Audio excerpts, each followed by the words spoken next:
Next question is same, वैसा ही है, सिर्फ पैटर्न थोड़ा सा डिफरेंट है। डिजिट्स जो है वो चेंज कर दी है, पूछने का तरीका थोड़ा सा चेंज कर दिया है। तो हम लोगों को बच्चों ज्यादा ध्यान इन चीजों पे नहीं देकर स्टेटमेंट्स पर देना है, क्या दिया हुआ है।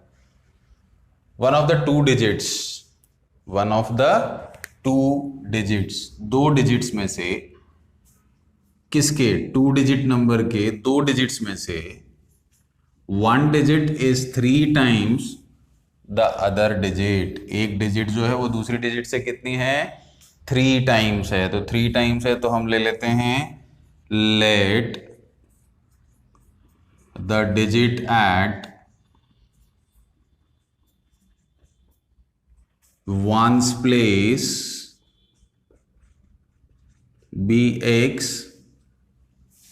and the digit at tens place. क्या बोला है, एक डिजिट दूसरे डिजिट से कितना है, थ्री टाइम्स है। तो अगर यूनिट्स प्लेस x है तो टेंस प्लेस कितना होगा, थ्री मल्टीप्लाइड बाय x होगा, बिकॉज क्या बोल रहा है, थ्री टाइम्स। ठीक है, अब आगे आ जाएगा, if you interchange the digits of this two digit number, if you interchange the digits of this two digit number. तो सबसे पहले तो आप क्या बना लें, सबसे पहले आप बना लें ओरिजिनल नंबर। ओरिजिनल नंबर क्या है, यहां पर ओरिजिनल नंबर है हमारे पास 10 multiplied by 3x plus x. तो ओरिजिनल नंबर हो जाएगा 30x प्लस एक्स। तो यहां से हमारे पास जो रिजल्ट आ गया वो आ गया 31x। ये तो हुआ आपका original number. Now number formed by interchanging the digits, interchanging the digits. अब मैं डिजिट्स को कर देता हूं इंटरचेंज। तो इंटरचेंज करेंगे तो x 3x की जगह आ जाएगा, 3x x की जगह चला जाएगा। तो ये हो जाएगा 10x प्लस 3x। तो यहां पर आपके पास रिजल्ट आ जाएगा 13x। यहां पर आपके पास रिजल्ट क्या आ गया, 13x। तो नया नंबर जो बना वो 13x, फर्स्ट जो ओरिजिनल नंबर था वो था 31x। अब आगे चलते हैं, interchanging the digits of this two digit number and add the resulting number. मतलब ये जो आया है टू द ओरिजिनल नंबर, मतलब रिजल्टिंग नंबर को किस में जोड़ना है, ओरिजिनल नंबर में जोड़ना है। तो इस ओरिजिनल नंबर में इस रिजल्टिंग नंबर को आप जोड़ दें तो आपके पास आ रहा है 31x plus 13x। You get 88। क्या आ जाएगा हमारे पास, 88 आ जाएगा। तो 31x plus 13x is equal to 44x। 44x is equal to 88। तो x is equal to 88 upon 44। तो x जो है वो आपका क्या आ गया है, x is equal to 2। Then tens place, tens place क्या आ जाएगा, टेंस प्लेस था हमारा 3x। तो यहां पर आ जाएगा 3 multiplied by 2 that is equal to 6। तो टेंस प्लेस पर आ गया 6 और वंस प्लेस पर आ गया 2। That means the number is according to this the number is 62। according to this the number is 62। अब यहां पर क्या है, अगर आपने सपोजिशन जो है वो चेंज कर दिया, जैसे यूनिट्स प्लेस को अगर अलग ले लिया और टेंस प्लेस को अलग ले लिया, तो आपका नंबर जो है वो 26 भी आ सकता है। तो एक नंबर आपका आ जाएगा 26 और एक नंबर आ जाएगा आपका कितना, एक नंबर आ जाएगा आपका 26 और एक नंबर आ जाएगा आपका 62। इस तरीके से आप इसको फाइंड आउट कर सकते हैं। Now will move towards question number 5। Question number 5, Shobho's mother's present age is 6 time Shobho's present age. Shobho पढ़ सकते हैं, शुभु पढ़ सकते हैं, जो जिस तरीके से पढ़ता हो उस तरीके से पढ़ ले। मैथमेटिक्स में इसका कोई ऐसा रोल होता नहीं है। Shobho's present age, Shobho's age 5 years from now. अब देखिए सबसे पहले जो फर्स्ट कंडीशन दी है उसको हम देख लेते हैं। मदर की प्रेजेंट एज शोभो की प्रेजेंट एज से 6 टाइम्स है, मतलब शोभो की एज में अगर मैं 6 मल्टीप्लाई कर दूं तो मुझे किसकी एज मिल जाएगी, मदर की एज मिल जाएगी। तो हम क्या करें, हम करते हैं let the present age of Shobho be x years, ये तो आपने ले लिया। तो अगर शोभो की एज x years है तो मदर की कितनी है, 6 टाइम्स है। दैट मीन्स क्या हो जाएगा, 6 multiplied by x is the age of mother. तो the present age of mother, then the present age of mother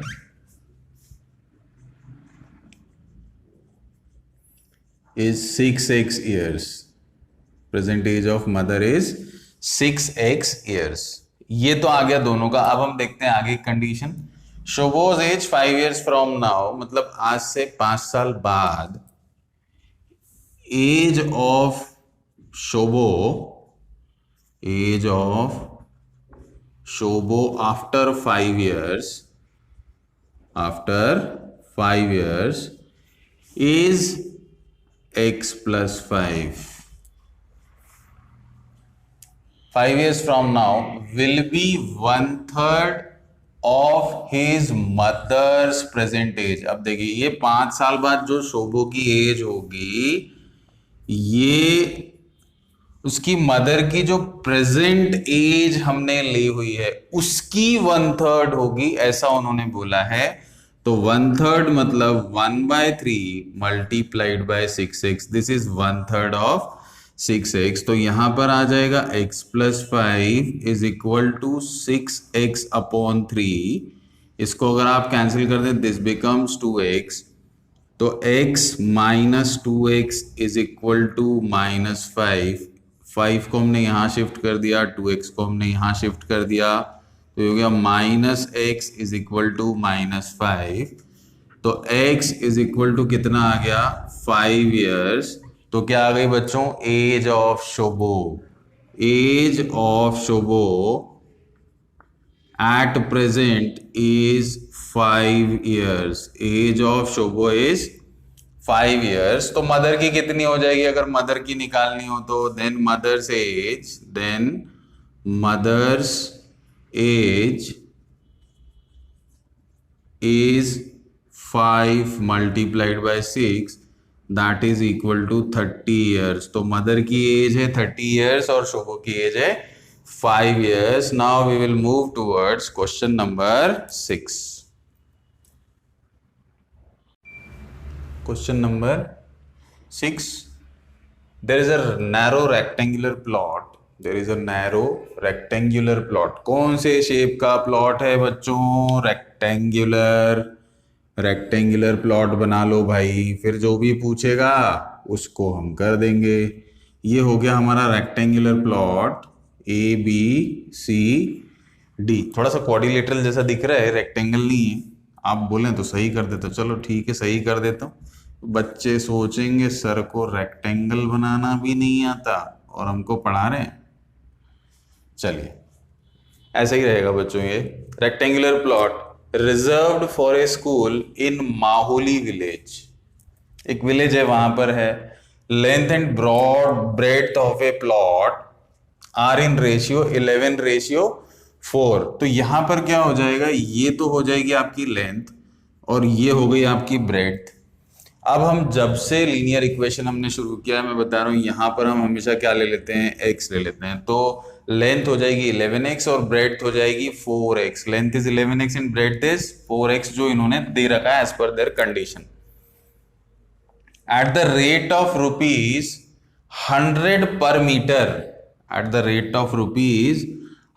per meter, it will cost the village panchayat ₹75,000। भाई 1 मीटर की कॉस्ट कितनी है? 100। Total रुपए कितने लगे हैं? 75,000। करवाना क्या है? To fence the plot. Fencing करवानी है बच्चों, फेंसिंग करवानी है, मतलब एरिया की जरूरत नहीं है। फेंसिंग करवाना है मतलब ये वाला जो एरिया है, ये वाली जो लाइंस हैं कोने कोने वाली, ये हमको लेनी है। That means it this question is related to what? Perimeter. ये क्वेश्चन किसका है? पेरीमीटर का है, एरिया का नहीं है। तो सबसे पहले तो आप क्या निकाल लें? सबसे पहले आप गिवन कॉस्ट से पेरीमीटर निकाल लें। तो पेरीमीटर जब आप निकालेंगे तो आपको क्या मिल जाएगा? Perimeter of the plot, perimeter of the plot is equal to 75,000, मतलब टोटल कॉस्ट अपॉन 100, मतलब कॉस्ट पर मीटर। इससे हमको पता चल जाएगा कि कितना एरिया पेरीमीटर है। तो पेरीमीटर जो है हमारा वो आ गया है 750 मीटर। बच्चों मीटर में आएगा पेरीमीटर, मीटर स्क्वायर में नहीं आएगा। मीटर स्क्वायर में एरिया आता है, लेकिन यहां पर क्या है? पेरीमीटर है, तो ये मीटर ही होगा। अब क्या पूछा? What are the dimensions of the plot. चलिए, perimeter of rectangle, perimeter of rectangle is equal to twice of length plus क्या आ जाएगा बच्चों? ब्रेड्थ। Length plus breadth. अब क्या पेरीमीटर क्या दिया हुआ है भाई? 750 मीटर दिया हुआ है पेरीमीटर।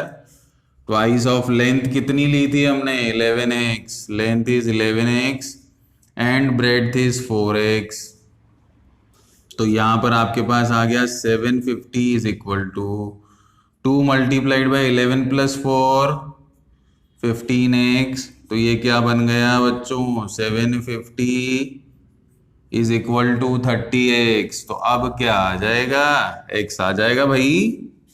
750 अपॉन 30, 0 से 0 कैंसिल, क्या बच गया बच्चों? 25। तो x इक्वल टू कितना आ गया? 25। Now length is equal to, length कितना आ जाएगा? 11 मल्टीप्लाइड बाई 25। तो 11 मल्टीप्लाइड बाई 25 इज 275 मीटर। क्या आ गई बच्चों? ये लेंथ आ गई 275 मीटर। अब ब्रेड्थ निकाल लेते हैं। ब्रेड्थ भी हमको गिवन है, किसके फॉर्म में? x के फॉर्म में। 4x है तो 4x हो जाएगा। तो 4 multiplied by 25 meter, that is equal to कितना हो जाएगा? 100 मीटर। तो 275 मीटर तो लेंथ हो जाएगी और 100 मीटर जो है वो ब्रेड्थ हो जाएगी। अगर आप लोग कॉपी करना चाहें तो कॉपी कर सकते हैं। Question number 8, half of a herd of deer. Deer, herd of deer मतलब क्या? बहुत सारे डियर्स जो हैं वो क्या हो रहे थे? एक ग्रुप में घूम रहे हैं। उसका आधा, half of the herd of deer grazing in the field, चल रहे हैं वहां पर, and 3/4 of the remaining are playing nearby. अब देखिए, एक एक चीज करते जाते हैं बच्चों हम। तो सबसे पहले हम ले लेते हैं let the number of deer in a herd या in the herd be x. ये आ गया। अब क्या बोला इन्होंने? First condition, deer grazing in the field ले लो। Deer grazing in the field ले लो।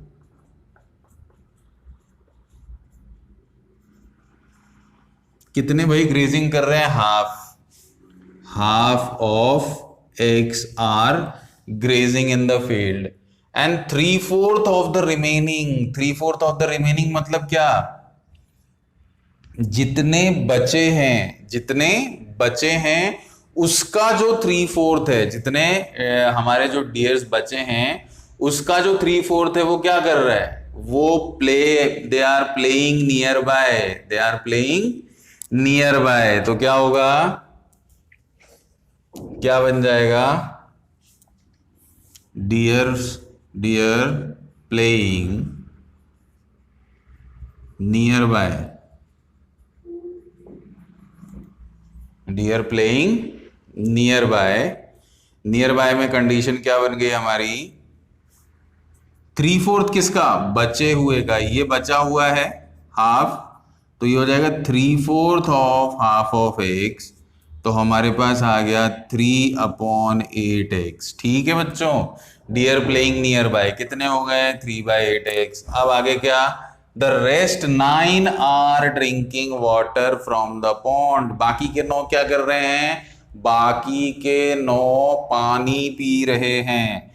तो deer drinking water, number of deers drinking water कितने हो गए, 9 हो गए भाई। अब इन्होंने क्या पूछा हमसे, find the number of deer in the heard. तो नंबर ऑफ डियर बताने मतलब आपको एक्स निकालना है। अब एक्स आएगा कैसे, एक्स आएगा इन सबको ऐड करने से। क्यों, क्योंकि late the number of deer in the heard भी क्या लिया था हमने, एक्स लिया था।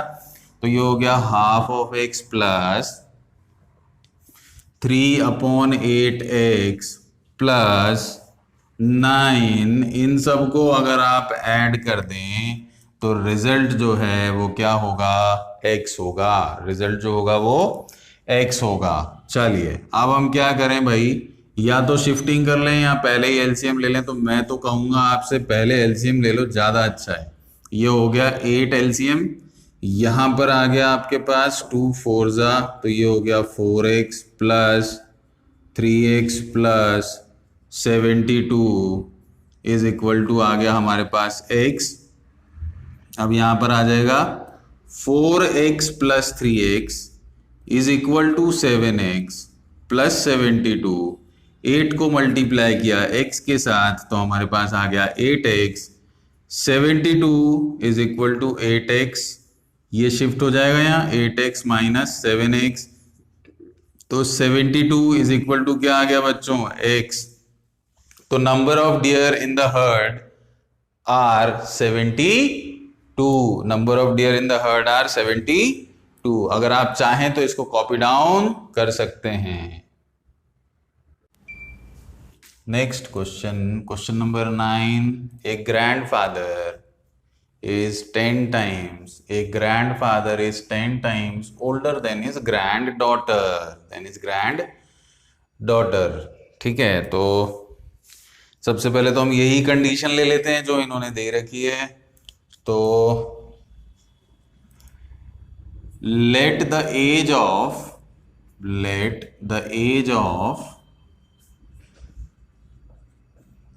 granddaughter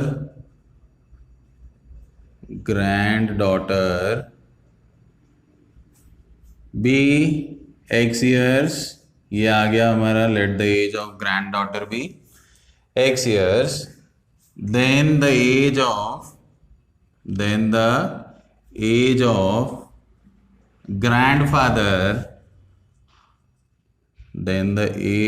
grandfather is 10x years। ये यहां पर फर्स्ट कंडीशन हमको दी हुई है। अब क्या दिया हुआ है, and he is also 54 years older than her, मतलब उससे कितने बड़े हैं, 54 years बड़े हैं। किससे, अपनी ग्रैंड डॉटर से। तो ग्रैंड डॉटर की एज में अगर हम 54 को ऐड कर दें तो किसकी एज आ जाएगी, ग्रैंडफादर की एज आ जाएगी। तो x plus 54 is equal to 10x हो जाएगा। तो 54 is equal to 10x minus x हो जाएगा। तो 54 इज इक्वल टू आ गया हमारे पास 9x। तो 54 upon 9 is equal to x। यहाँ पर क्या आ जाएगा 9 6 is 54। So age of granddaughter, age of granddaughter मतलब क्या, present age of granddaughter is 6 years and the age of grandfather is